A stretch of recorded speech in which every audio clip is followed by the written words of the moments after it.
G'day folks. Well, over the years we have filmed hundreds of incredibly talented people across the world.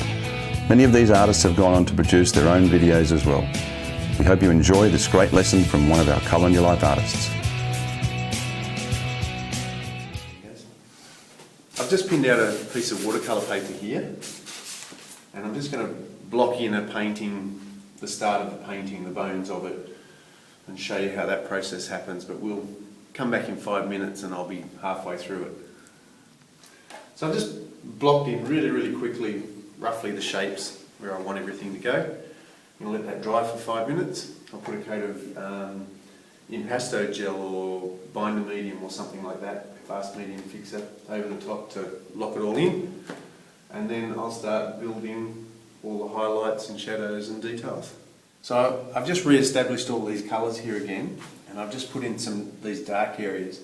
But as you can see, these dark areas, they're just big black blobs in the middle of the painting. So what I've got to try and do is create some depth and some dimension in there. And I'm going to use the two principles I talked about, shadows in and shadows on.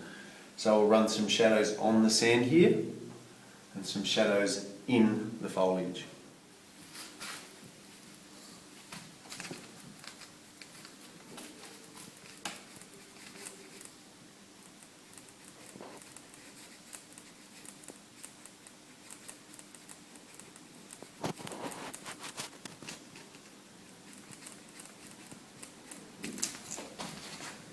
So I'm putting my shadows on something now, and that's creating the planes of the ground, and by the way I paint them I can create the impression of the ground, the shape of the ground. And if you look really closely in the background here, I'm doing some more shadows, but I've added actually some blue to that, so it's a little bit bluer if you look closer, and that creates the impression of these shadows being further away. So I'll make them warmer and less blue in the foreground here, and keep them quite blue out there, and that will make them look like they're further away. So I've put my shadows on here, and that creates this plane here. Now I've got this nice dark area in here, but I want to give it some depth. So what I'm going to do is I'm going to introduce some colour in there. So that's this nice kind of bluey greeny colour. That creates some depth in the shadows, like that.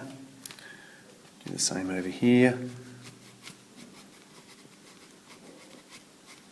And that creates the illusion of the shadows receding off, or that sand receding off in underneath the trees.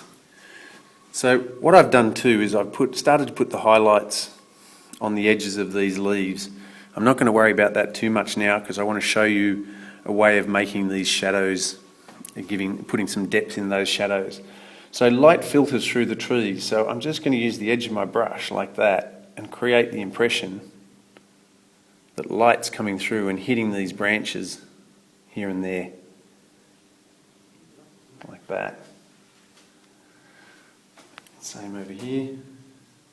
Because what I've done here, normally I would have painted all the water and everything in, but I'm actually moving right here straight away into that shaded area.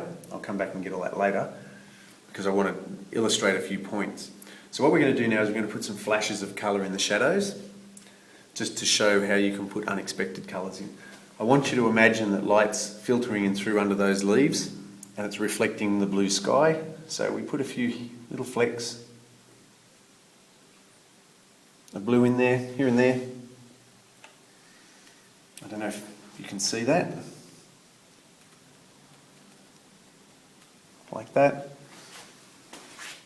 There's always some dead leaves, a couple of branches, the light hits something a weird way. So there's a little bit of orange there.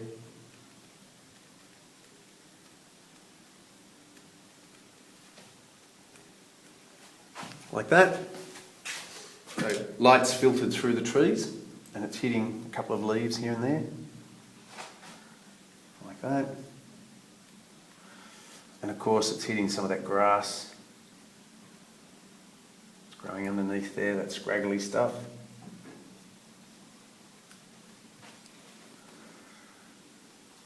Like that.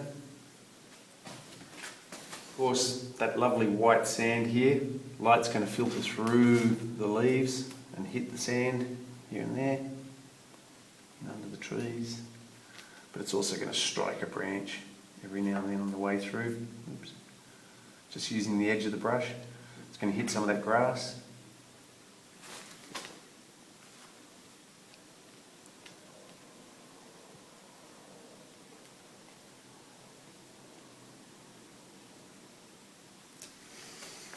And there we have it. Very, very simple, but you can see here, look, shadows on, creating the shapes of the sand dunes, and I'll tidy that up a little bit later on.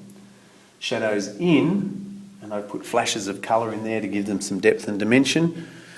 When I finish this painting, I'll tidy that all up properly.